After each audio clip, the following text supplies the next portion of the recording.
भाग्यवान, अब एक चादर से काम नहीं होता। मैं बाहर टहलने जा रहा हूँ। आज तुम रजाई कंबल कुछ निकाल लेना। हाँ हाँ, निकाल लूंगी। शांति से कहकर विनोद बाहर टहलने के लिए चला जाता है और शांति अपनी बहू को बुलाकर संदूक से रजाई कंबल निकालना शुरू कर देती है। इन सभी रजाई और कंबल से कितनी बदबू आ रही है और कितनी धूल जमी हुई है। हाँ बहू, 1 साल से संदूक में जो बंद था, एक काम कर, इन्हें धूप लगने के लिए छोड़ दे। माँ जी, ये देखो, ये रजाई तो फटी हुई है। लगता है संदूक में चूहा घुस गया था, सारी रजाई काट दी है उसने। अब क्या करेंगे? ओहो, मैं तो इन चूहों से परेशान हो गई हूँ। एक काम कर बहू, तू इन्हें धूप में सूखने के लिए रख दे। शाम को जब तेरे ससुर जी और सुमित घर आएंगे तो मैं उनसे बात करूंगी। वैसे भी इन सभी रजाई और कंबल को काफी समय हो गया था। सोच रही हूँ कि इस बार सबके लिए नई रजाई और कंबल ले लूं। नीतू अपनी सास के साथ मिलकर सारे रजाई और कंबल छत पर ले जाती है और उन्हें अच्छे से झाड़ कर सूखने के लिए रख देती है। और रात को जब सुमित और विनोद घर आते हैं तो पूरा परिवार एक साथ खाना खाते हुए कुछ बात करते हैं। सारी रजाई और कंबल चूहे ने काट दिए हैं और अब ठंड आ चुकी है। मच्छर भी बहुत काटते हैं।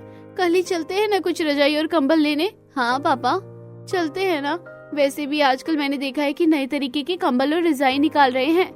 मेरी दोस्त के भी घर में अभी हाल फिलहाल में ही नए कंबल और रजाई आई है। अरे भाई, ठंड आई नहीं कि घर में रजाई और कंबल की ऐसी बातें हो रही हैं, मानो जैसे कि सोना चांदी लेने हैं। अरे चलो अब शांति से खा लो।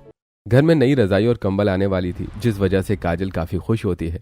और अगली सुबह जब नीतू मार्केट जाने के लिए तैयार होती है तो वो अपना एक पर्स निकालती है और काजल अपनी भाभी के हाथ में वो पर्स देखकर उसके हाथों से छीन लेती है। ये तो वही पर्स है जो उस दिन मार्केट में मैंने देखा था। मैंने कहा था कि ये पर्स मैं लूंगी, फिर आपके पास ये क्या कर रहा है? तुमने सिर्फ लेने की सोची थी, पर मैंने ले लिया। मुझे भी पसंद है ये पर्स। भाभी, आप जानबूझकर ऐसा करती है ना? जो मुझे पसंद आता है वो मुझसे पहले ही ले लेती हो ताकि वो चीज मैं ना ले सकूं। अरे तुम दोनों नंद भाभी छोटी छोटी बात पर बच्चों की तरह क्यों लड़ने लग जाती हो? छोटी बच्ची हो क्या? और रही पर्स की बात, अगर सेम पर्स ले लोगी तो कोई गुनाह नहीं हो जाएगा। रात में रजाई ओढ़कर सोना है या ठंड से सिकुड़ना है? अरे बेटा, ये दोनों तो जहाँ जाती है मेरी नाक ही कटवा देती है। तुम दोनों ही पड़ी रहो, हम ही रोक जा रहे हैं। घर वालों की बात सुनकर दोनों नंद भाभी लड़ना बंद कर देती हैं और मुंह बनाकर वो लोग मार्केट जाते हैं और कंबल की दुकान पर जाकर कुछ रजाई कंबल देखने लगते हैं। हाँ, माँ, इस दुकान पर तो सारी ओल्ड रजाई रखी है। मैं तो इस आदम जमाने की रजाई नहीं लेने वाली, और ये कंबल भी मुझे कुछ खास पसंद नहीं आया। हाँ भाई, तुम आजकल के बच्चे हो, तुम्हें कोई चीज जल्दी क्यों पसंद आएगी? भैया, आप ये कंबल पैक कर दो। अभी वैसे भी इतनी ठंड नहीं है कि रजाई ओढ़नी पड़े। वो रजाई निकालना एक बार, अच्छी लग रही है। नीतू के बोलते ही दुकानदार वो रजाई निकाल कर जैसे ही खोलता है, काजल की नजर जैसे ही उस रजाई पर पड़ती है तो काजल को वो रजाई इतनी ज्यादा पसंद आती है कि वो उस रजाई को गले से लगा लेती है। माँ, भैया, पापा, ये रजाई कितनी अच्छी है, कितनी सॉफ्ट है। मुझे तो यही रजाई चाहिए। ऐसे कैसे चाहिए? ये रजाई मैंने पसंद करी है तो इसे तो मैं ही लूंगी। अरे बहू, तुम दोनों शांत हो जाओ। भैया आप एक काम करो, ऐसे ही 2 रजाई निकाल दो, हम दोनों ले लेंगे। अरे माफ करना भैया, पर ये जयपुरी रजाई है और ये आखिरी पीस बचा है। अगर आपको सेम ऐसी ही रजाई चाहिए तो अगले महीने आना, क्योंकि अब अगले ही महीने नया माल आएगा। कोई बात नहीं भैया, हम अगले महीना आकर इसका दूसरा जोड़ा भी ले लेंगे। फिलहाल एक ही ले लेते हैं। नीतू, ये रजाई काजल को लेने दो। अगले महीने जो नई रजाई आएगी हम वो रख लेंगे। सुन लिया भाभी आपने, ये रजाई मेरी है। जब काजल अपनी भाभी को चढ़ा रही होती है तो नीतू को काफी गुस्सा आता है। कुछ ही देर में वो लोग घर आते हैं और एक बार फिर काजल वो रजाई अपनी भाभी के मुंह के सामने लाकर उसे दिखाती है और जीभ चढ़ाकर अपने कमरे में जाने लगती है, जिस वजह से नीतू के सब्र का बांध टूट जाता है। हाँ हाँ, ले जाओ। तुम्हारी तो आदत है दूसरों की चीज लेने की। शुरू से तुम यही करती आ रही हो। भाभी, आप तो बोलो ही मत। जो पर्स लेकर घूम रही हो ना, ये मेरी पसंद का था जो आपने ले रखा है। अच्छा, तो इसका मतलब तुम बदला ले रही थी। पर मैं भी देखती हूँ कैसे तुम इस रजाई को ओढ़कर सोती हो।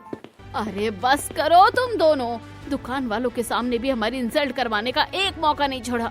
तुम दोनों ननद भाभी हो या सौतन, एक चीज के लिए कुत्ते बिल्ली की तरह लड़ती हो। घर आने के बाद भी तुम दोनों को चैन नहीं। एक काम करो, अब से हफ्ते के 3 दिन ये रजाई काजल के पास होगी और हफ्ते के 3 दिन बहू के पास। 1 महीने बाद रजाई नई लेकर आ जाएंगे, पर तब तक मुझे इस घर में लड़ाई नहीं चाहिए, समझी? नंद भाभी के बीच की लड़ाई देखकर घर वाले परेशान हो जाते हैं, इसीलिए शांति एक फैसला करती है। अब शुरू के हफ्ते के 3 दिन काजल आराम से रजाई को लेकर रात को सोती है। ये रजाई कितनी मखमली है, मजा आ गया। एक काम करती हूँ, इस रजाई के साथ सोते हुए एक फोटो ले लेती हूँ, अपने दोस्तों को दिखाऊंगी। काजल रजाई के साथ अपनी एक फोटो ले लेती है और अपने दोस्तों को दिखाती है। इसी तरह 3 दिन बीत जाते हैं और 3 दिन बाद नीतू बड़ी अकड़ में काजल के कमरे में आती है और उसके सामने से रजाई उठाकर उससे बोलती है, तुम्हारे दिन गए, अब मेरी बारी है। 3 दिन के लिए ही रजाई आपकी है ना, कि 3 महीने के लिए? इतना आकर दिखाने की कोई जरूरत नहीं है। जब नीतू काजल के सामने से उसकी फेवरेट रजाई लेकर जाती है तो काजल को काफी गुस्सा आता है और अगले दिन जब वो कॉलेज में होती है तो उसका उतरा मुंह देखकर उसके दोस्त उससे उसकी परेशानी की वजह पूछते हैं। क्या हुआ यार काजल, तू बड़ी परेशान लग रही है, सब ठीक तो है? वैसे तूने तो रजाई की जो फोटो डाली थी ना, वो काफी अच्छी थी।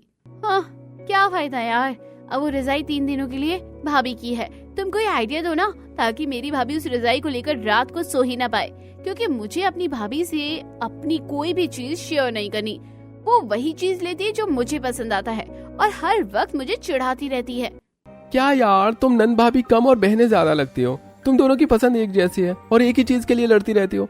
मेरे पास एक आइडिया है, तुम एक काम करना, रजाई को गीला कर देना, ताकि तेरी भाभी 3 दिनों के लिए तो दूर की बात 3 घंटे के लिए भी रजाई का इस्तेमाल नहीं कर पाएगी और 3 दिन बाद जब रजाई सूखेगी तो तेरी बारी आ चुकी होगी। काजल को अपने दोस्त का आइडिया पसंद आता है और वो घर जाती है और जब नीतू घर के कामों में व्यस्त होती है तो चुपके से कमरे में जाकर अपने बैग से छोटी सी बोतल निकालती है और सारा पानी रजाई पर गिरा देती है। और रात को जब नीतू और सुमित सोने के लिए रजाई खोलते हैं तो रजाई गीली होती है। अरे यार, ये रजाई गीली कैसे है? मुझे क्या पता ये रजाई गीली कैसे है, जरूर तुम्हारी बहन ने इस रजाई को गीला करा है। इस रजाई को सूखने में तो काफी समय लगेगा और मैंने इसे सिर्फ एक ही दिन ओढ़ा है, परसों फिर से काजल की बारी आ जाएगी। ये सब तुम्हारी बहन ने जानबूझकर किया है, मैं उसे छोड़ूंगी नहीं। गीली रजाई देखकर नीतू समझ जाती है कि सारी हरकत उसकी नंद की ही की हुई है। अब गुस्से में रात को ही रजाई लेकर छत पर जाती है और ठंड में कांपते हुए रजाई को सूखने के लिए छोड़ देती है। काजल की बच्ची, ये तूने सही नहीं किया, इसका तो मैं बदला तुझसे लेकर रहूंगी। नीतू रजाई छत पर डालकर नीचे आ जाती है और देखते ही देखते 2 दिन भी बीत जाते हैं। पर इस बार जब काजल की बारी आती है तो वो रजाई पर कुछ मिट्टी डाल देती है, जिस वजह से रजाई में काफी सारी धूल जम जाती है। और जब काजल रजाई लेकर अपने कमरे में जाती है तो वो देखती है कि रजाई से खाली धूल निकल रही है। इसमें कितनी धूल है, भाभी ने जानबूझकर रजाई गंदी करके दी है मुझे। ऐसी गंदी रजाई लेकर तो मैं सो भी नहीं सकती, लगता है इसे मुझे ही साफ करना पड़ेगा। अगर कल इसे मैंने साफ किया तो परसों तक ये सूखेगा और उसके बाद भाभी का नंबर आ जाएगा। मैंने तो इसे सिर्फ एक ही दिन ही इस्तेमाल किया है। काजल भी रजाई का इस्तेमाल नहीं कर पाती और रजाई का कवर निकालकर उसे धोकर सूखने के लिए रख देती है। ऐसे ही 2 दिन बीत जाते हैं और 2 दिन बाद भैया, आज मैं कॉलेज के लिए बहुत लेट हो गई हूँ। आप ऑफिस जा रहे हैं ना, रास्ते में मुझे भी छोड़ देना। क्यों, तुम्हारे भैया क्यों छोड़ेंगे तुम्हें? जब वो बाइक ले रहे थे तब तो तुम्हें वो बाइक पसंद नहीं आई। तुम तो कह रही थी कि तुम उस बाइक पर कभी नहीं बैठोगी क्योंकि उन्होंने अपनी पसंद की काली बाइक जो ली थी। भाभी, हर वक्त मुझसे लड़ने की कोशिश मत किया करो, मुझे कॉलेज के लिए लेट हो रहा है। और आपकी पसंद से तो अच्छी थी मेरी पसंद। सफेद बाइक कौन लेता है, कितना गंदा लग रहा है।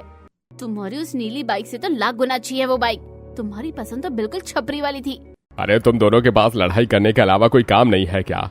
अरे कल तुम्हारी बुआ आ रही है अपनी बहू और पोती के साथ, उनके पैरों में फ्रैक्चर है तो वो इलाज के लिए आ रही हैं और हो सके तो कुछ दिन यही रहेंगी। तो तुम दोनों से विनती है कि उनके सामने इस तरह से लड़ाई मत करना। विनोद की डांट सुनकर नीतू और काजल दोनों ही चुप हो जाती हैं और अब खाना खाकर काजल अपने भाई के साथ कॉलेज के लिए निकल जाती है।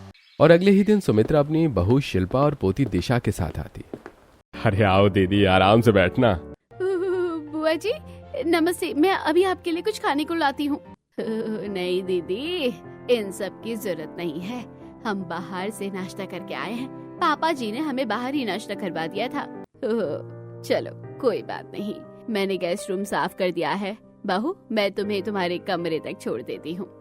अरे भाभी, तुम कितनी अच्छी हो, हमारा कितना ख्याल रखती हो। तुम्हें पता है, मैं तो अपने सगे भाई के घर जा रही थी, उसने तो साफ मना कर दिया।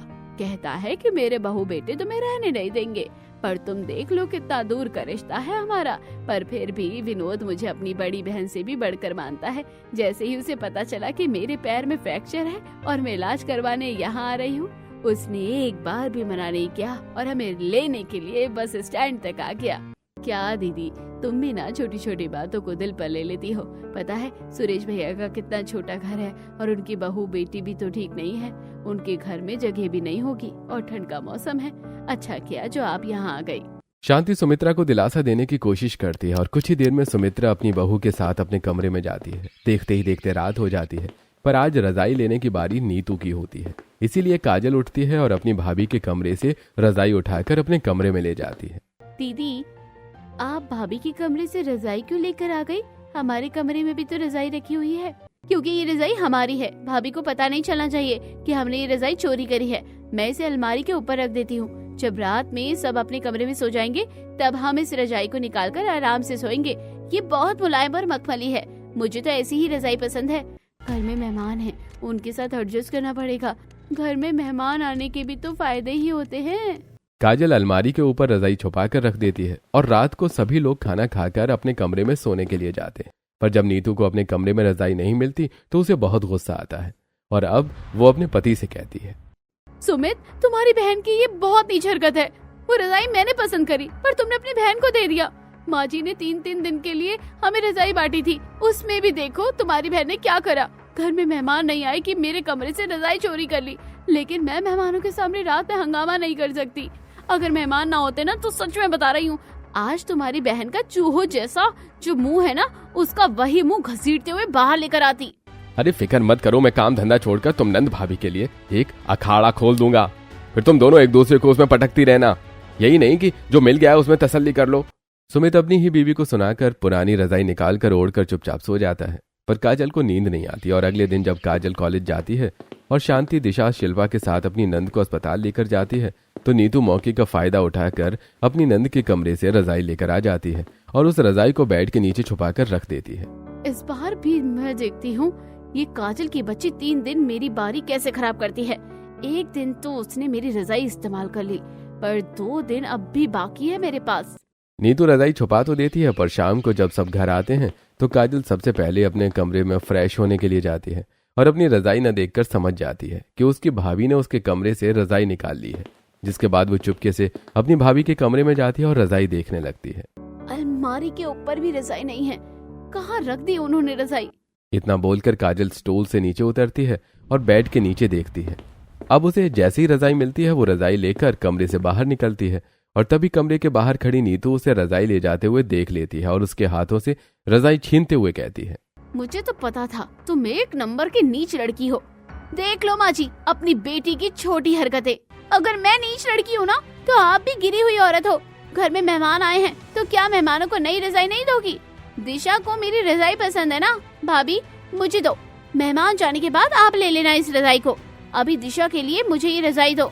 अब दोनों नंद भाभी आपस में एक दूसरे से रजाई छीनने लगती हैं और इसी छीना झपटी में नीतू के हाथ से रजाई छूट जाती है और वो सीधे सुमित्रा के पैर पर जाकर गिर जाती है। अरे मोरे भैया, मुझे इस बुढ़ापे में सांड ने सींग से मार दिया और मेरी एक टांग टूट गई। सोचा था अपने दूर के भाई के घर जाकर अच्छे से इलाज करवाऊंगी, पर कल मुही इस घर की बहू ने मेरी दूसरी टांग भी तोड़ दी। अरे ओ बहू, तू क्या चाहती है कि अब मैं जानवर की तरह अपने 2 हाथों पर चलूं? मुझे माफ कर दो बुआ जी, ये सब मेरी वजह से नहीं, इस काजल की वजह से हुआ है। जाने दो नीतू, माँ जी की तो दूसरी टांग भी टूट गई। माँ जी आप अपने गांव में ही इलाज करवा लो, शहर में आपका इलाज होने से रहा। पता चले कुछ दिन और यहाँ रहे और ये ननद भाभी ऐसे लड़े कि आपके हाथ भी टूट जाए। अरे शिल्पा बहू, ऐसा क्यों बोल रही हो? अपनी बहू और बेटी की तरफ से मैं माफी मांगता हूँ। दीदी तुम्हें कहीं जाने की जरूरत नहीं है, तुम्हें कुछ नहीं होगा। जाने दो भाई, जो होना था सो हो गया। सुमित बेटा तू हमारी टिकट बना दे। सुमित्रा रोते हुए सुमित से जबरदस्ती अगले हफ्ते की टिकट बनवा लेती है और उस वक्त विनोद फिर से अपनी दूर की बहन को अस्पताल ले जाता है और उसके दूसरे पैर में भी प्लास्टर चढ़वाता है। और इस बीच शांति उस रजाई को अपने पास रखती है और मेहमानों के जाते ही अपनी बहू को रजाई देते हुए कहती है, तुम दोनों ने घर आए मेहमान के साथ जो हरकतें करी है ना, जानती भी हो उसकी वजह से हमें कितनी शर्मिंदगी महसूस करनी पड़ी है। अब पूरे गांव में तुम दोनों की बदनामी होगी। ये पकड़ो रजाई, अगले हफ्ते मैं खुद जाऊंगी दुकान वाले के पास और दूसरी रजाई लेकर आऊंगी, पर तब तक तुम दोनों इस रजाई को लेकर लड़ना मत। और काजल खबरदार, तूने इस बार अपनी भाभी के कमरे से रजाई चोरी करी तो, क्योंकि मेहमान के आने की वजह से बहू ने रजाई नहीं दी, इसलिए फिर से बहू से शुरू होगी चीजें। माँ मैं 10 दिनों के लिए ऑफिस के काम से बाहर जा रहा हूँ। 3-3 दिन का हिस्सा खत्म करो, वरना ये दोनों इसी तरह से लड़ती मरती रहेंगी। तुम दोनों एक काम करो, मेरी गैर मौजूदगी में एक साथ सोना, एक रजाई लेकर। मैं भाभी के साथ एक रजाई में नहीं सोने वाली। मुझे भी कोई शौक नहीं है तुम्हारे साथ सोने का, और देखा जाए तो कायदे से 3 दिन रजाई मैं ही लूंगी, उसके बाद तुम्हारी बारी आएगी मेरे पास सोने के लिए। अरे खबरदार, अगर इस घर में अब फिर कभी रजाई के लिए लड़ाई की, जब तक सुमित ऑफिस के काम से वापस नहीं आ जाता, तुम दोनों आज से ही एक ही रजाई में सोओगी, वो भी एक साथ। विनोद के सामने नीतू और काजल कुछ नहीं बोल पाते और वो दोनों ही टेढ़ा मुंह करके अपने अपने कमरे में चले जाते हैं। वहीं शाम को जब शांति सब्जी लेने के लिए अपनी गली की कुछ पड़ोसनों के साथ बाजार जाती है तो उसकी पड़ोसन उससे कहती है, शांति बहन, लगता है तुमने अपने घर में कोई नियम कायदे नहीं बनाए, तभी तो तुम्हारी बहू और बेटी में इतनी लड़ाई होती है। हमारे घर में देख लो, तुम्हें बर्तन की आवाज तक नहीं सुनाई देगी। तुम शायद बिल्कुल ठीक कह रही हो बहन, मैंने अपनी बहू और बेटी को कुछ ज्यादा ही सिर पर चढ़ा लिया है, तभी तो दोनों इतना लड़ती है। औरों के भी घर में ननद भाभी है, उनके बीच में लड़ाई होती है, पर इतना कलेश किसी के घर में नहीं होता होगा जितना कि मेरे घर में है। पर मुझे समझ नहीं आता कि क्या करूं। अरे तुम सास हो, नहीं सुनती तुम्हारी तो लगाओ दोनों के दो कान के नीचे। पता चला है मुझे, तुम्हारे घर में जो तुम्हारी दूर की ननद आई थी, उस बेचारी की दूसरी टांग भी टूट गई। बताओ जरा, मेहमानों के सामने तुम्हारी क्या इज्जत रही। तुम्हारी बहू और बेटी से ज्यादा समझदार तो 10 से 12 साल के बच्चे होते हैं। बताओ जरा, ठंड का टाइम है, बेचारी टांगों का इलाज करवाने के लिए आई थी और दूसरी टांग में प्लास्टर चढ़वा कर गई है। इन दोनों ने तो मुझे कहीं मुंह दिखाने लायक नहीं छोड़ा, क्या करूं। पड़ोसन के ताने सुनकर बेचारी शांति काफी ज्यादा परेशान हो जाती है। वहीं रात को जब दोनों नंद भाभी एक रजाई लेकर सो रही होती हैं तो उनमें फिर से बहस छिड़ जाती है। भाभी, आज मैं भी आपके साथ सो रही हूँ, थोड़ी रजाई मुझे भी दे दो। सो रही हो तो मैं क्या करूँ, मैं ना लूं? मुझे ठंड लग रही है, सारी रजाई वैसे भी तुमने अपने पास दबा रखी है, मुझे भी थोड़ी सी रजाई चाहिए। मैं ऐसे ही सोती हूँ, अगर मेरे साथ सोना है तो जितनी रजाई मिल रही है उतने में ही एडजस्ट करो। मैं भी देखती हूँ तुम सारी रजाई लेकर कैसे सोती हो। जब नीतू सारी रजाई अकेले ओढ़कर सो जाती है तो काजल को बहुत गुस्सा आता है और वो अपनी भाभी से रजाई छीनकर खुद को पूरी रजाई में लपेट लेती है। ये देखकर नीतू को बहुत गुस्सा आता है और उसे लात मारकर जमीन पर गिरा देती है। सॉरी रजाई तुमने ले ली और ठंड की वजह से मेरे पैर अपने आप चलने लगते हैं। अगर सारी रजाई लेकर सोना है तो जमीन पर पड़ी रहो। भाभी, आपका कितना लात और मुंह चलता है, मैं भी बहुत अच्छे से जानती हूँ। जानबूझकर आपने मुझे लात मार के नीचे गिराया, पर अब आप भी रजाई भूल जाओ, क्योंकि मैं रजाई लेकर नीचे जमीन पर ही सोने को तैयार हूँ। अपनी भाभी की इस हरकत पर काजल को गुस्सा तो बहुत आता है, पर वो सिर्फ रजाई के लिए जमीन पर ही खुद को रजाई में लपेटकर चुपचाप सो जाती है। जिसके बाद नीतू पुरानी रजाई लेकर ओढ़ती है। उन दोनों की लड़ाई की आवाज विनोद और शांति के कानों में आ रही होती है। कुछ कीजिए, मैं परेशान हो गई हूँ आपकी बहू और बेटी से। अगर मुझे पता होता कि मेरी बहू भी मेरी बेटी की तरह है तो मैं इस लड़की को अपने घर की बहू ही नहीं बनाती। दोनों में बचपना भरा पड़ा है। आपको पता है, आसपास के लोग भी मजाक बनाते हैं, पता नहीं क्या क्या बोल रहे हैं। अरे भाई शांति, हम कर भी क्या सकते हैं, वो बहू है हमारी। अपनी बेटी का साथ दिया तो बहू बोले कि इस घर में बहू की कदर नहीं है, और अगर बहू का साथ दिया तो बेटी बोलेगी कि बेटी से प्यार ही नहीं है। अरे हम तो नंद भाभी के बीच फंस कर रह गए हैं बस। अपनी बहू और बेटी से विनोद और शांति काफी ज्यादा परेशान होते हैं और वे किसी को कुछ बोल भी नहीं पाते, क्योंकि वो नहीं चाहते थे कि उनकी बहू या बेटी को कभी भी किसी भी बात का बुरा लगे। हालत इतने ज्यादा बिगड़ने लगते हैं कि सुबह शाम उनके घर में बस छोटी छोटी चीजों को लेकर लड़ाई ही होती है। भाभी, मैं इस प्लेट में खाना नहीं खाऊंगी। उस दिन जब माँ नया डिनर सेट लेकर आई थी, मुझे उसकी प्लेट पे ही चाहिए। हाँ, तुम मेरी बारात में आई हो ना, मैं तुम्हें वो नई प्लेट निकाल कर दूं जो वो मैंने अपने लिए रखी है, उसमें मैं खाऊंगी। क्यों खाओगी? वो डिनर सेट माँ लेकर आई है, आप नहीं। अगर मुझे उस नई प्लेट में खाना नहीं दोगी तो मैं आपको भी खाने नहीं दूंगी। बहू, कोई जरूरत नहीं है नए बर्तन में खाना लगाने की और खिलाने की। पुराने बर्तन जो रखे हैं घर में उसी में खाना खाओ। अभी घर में कुछ भी नई चीज नहीं आने वाली है। आज शांति को अपनी बहू और बेटी पर इतना गुस्सा आता है कि वो बिना खाई अपने कमरे में चली जाती है। ये देखकर काजल और नीतू को काफी बुरा लगता है और वो दोनों शांति के लिए खाना लेकर उसके कमरे में जाती हैं। माँ जी, आज से पहले आपने कभी भी इस तरह से खाने का अपमान नहीं किया, हमें माफ कर दो। हमारी वजह से आज आप खाने पर से उठ गई। माँ, हम ननद भाभी हैं, पर हम दोस्त और बहन की तरह रहती है। माना कि हम दोनों लड़ती हैं, पर हम में प्यार भी बहुत है। आपको बुरा लगेगा तो हम भी खाना नहीं खाएंगे, हमें माफ कर दो। हम वादा करते हैं कि अब से नहीं लड़ेंगे। और वैसे भी कल तो आप नई रजाई लेने के लिए जा रही हो ना, लड़ाई का किस्सा ही खत्म हो जाएगा जब घर में नई रजाई आ जाएगी। मेरी बहू बेटी में कितना प्यार है ये बात मैं जानती हूँ, पर पड़ोसी तो नहीं जानते ना। सब हंसते हैं तुम पर और मुझ पर भी। जानती भी हो कल शोभा ने मुझे क्या कुछ नहीं कहा और मैं बस चुपचाप उसकी बातें सुनती रही।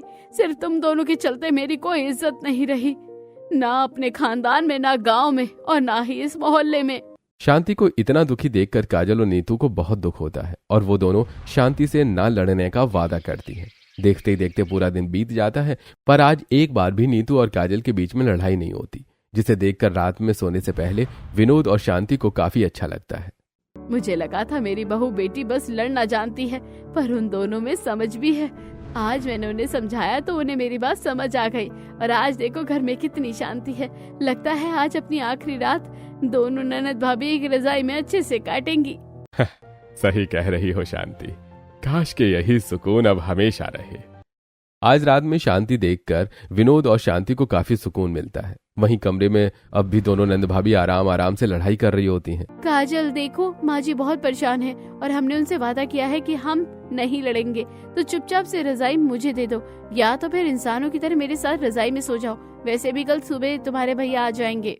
ठीक है, मैं एडजस्ट करने के लिए तैयार हूँ, पर आपको भी मुझसे वादा करना होगा कि आप मुझसे बार बार रजाई नहीं छीनेगी। एक शर्त पर, अगर तुम रजाई लपेट कर नहीं सोगी तो। बड़ी मुश्किल से दोनों नंद भाभी एक दूसरे की बात से राजी होती हैं और चुपचाप एक रजाई में सो जाती हैं। अगली सुबह सुमित घर आता है। अरे माँ, मैं आ गया। बाहर तो बहुत ठंड है, पर ये क्या, आज घर में इतनी शांति, वो भी नाश्ते के समय। अरे बेटा, अब इस घर में तुम्हें शांति ही मिलेगी, क्योंकि तुम्हारी बीबी और बहन ने तुम्हारी माँ से वादा किया है कि अब वो दोनों कभी नहीं लड़ेंगी।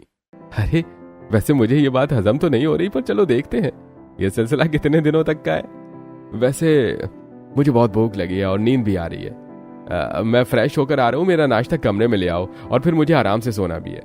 क्या आपको आते ही सोना है? पर आज हमें रजाई लेने के लिए भी तो दुकान पर जाना है। बहू, हम है ना, हम ले आएंगे। जहाँ घर में शांति देखकर विनोद और शांति खुश थे, वहीं सुमित हैरान था। साथ ही दोनों नंद भाभी के मन में भी काफी सारी बातें चल रही होती हैं। अब अच्छा है, नई रजाई आएगी। वो रजाई तो ननद जी को मिली थी, अब मुझे इस कड़कती ठंड में पुरानी रजाई नहीं लेनी पड़ेगी। लेट सामान लेने का लेट ही फायदा है। वाओ, आज तो घर में एक और रजाई आएगी और अब नई रजाई आ रही है, तो मैं पुरानी रजाई क्यों लूं? भाभी बहुत लड़ती है ना मुझसे इस रजाई के लिए। अब पुरानी रजाई में भाभी को दे दूंगी और जो नई रजाई आएगी उसे मैं रख लूंगी। और इसके लिए मुझे माँ और पापा के साथ जाना पड़ेगा, वरना नई रजाई भाभी ले लेगी। जहाँ दोनों नंद भाभी मन में ख्याली पुलाव पका रही होती हैं, वहीं शाम होते ही शांति और विनोद नई रजाई लेने जाने की तैयारी में लग जाते हैं। उनके जाते ही दोनों नंद भाभी भी तैयार होकर बाहर जाती हैं। पापा, मैं भी चलती हूँ। आज तो मैं भी घर में हूँ, मैं भी चलूंगी। लगता है सर्दियों में नई शॉपिंग करने के लिए जा रही हो पूरा परिवार, जो कि बहुत अच्छी बात है। वैसे तो इन्होंने मुझसे वादा किया है कि लड़ाई नहीं करेगी, पर अगर किसी पड़ोसन की बात सुनकर इन्होंने पूरा मोहल्ला सिर पर उठा लिया तो ले ही चलती हूँ। हाँ, चलो। विनोद और शांति अपनी बहू और बेटी के साथ रजाई की दुकान पर जाते हैं और दुकान वाले से सेम वैसी ही रजाई निकलवाते हैं। अरे भाई, ये तुम्हारी स्पेशल डिमांड है। आज अगर यही रजाई एक और चाहिए तो वो भी मिलेगी। इस रजाई की इतनी डिमांड है कि मुझे ऑर्डर देना पड़ गया। तुम्हें तुम्हारी रजाई मिल गई, अब तो खुश? हाँ, मुझे मेरी नई रजाई मिल गई, और क्या चाहिए? मैं तो बहुत खुश हूँ। काजल, तुम शायद भूल गई कि पिछली बार जो रजाई ली थी वो तुम्हें मिली थी, तो कायदे से ये रजाई मेरी हुई। एक बार फिर आराम आराम से दोनों नंद भाभी के बीच रजाई को लेकर कलेश शुरू होने लगता है। तभी एक और औरत दुकानदार से एक नई रजाई निकलवाती है, जो इस रजाई से भी ज्यादा अच्छी होती है। उस रजाई पर इस बार काजल की पहली नजर पड़ती है और वो भी वैसी ही रजाई निकलवाती है। अंकल जी, जो आंटी रजाई लेकर गई है वही रजाई दिखाओ, मुझे वो अच्छी लग रही है। हाँ बेटी, क्यों नहीं, तुम्हारी किस्मत अच्छी है, क्योंकि ये आखिरी पीस बचा है, ले लो। मुझे अब ये रजाई चाहिए। मेरी और ननद जी की तो सेम हो जाएगी। ननद जी, तुम्हारे पास पुरानी वाली रजाई है ना, ये रजाई मुझे दे दो। पर ये रजाई मैंने पसंद करी है, मैं नहीं दूंगी। अरे शांति, देख लो, तुम्हारी बहू और बेटी एक जैसी है, ये कभी नहीं सुधरने वाली। अरे मैं कान पकड़ता हूँ, अब मैं इन्हें कभी कहीं नहीं लेकर जाने वाला। ऐसे कुछ दिन बीत जाते हैं पर नंद भाभी का झगड़ा कभी खत्म नहीं होता। वो हमेशा हर छोटी बात पर एक दूसरे से लड़ती ही रहती हैं, पर उनमें प्यार भी बहुत होता है।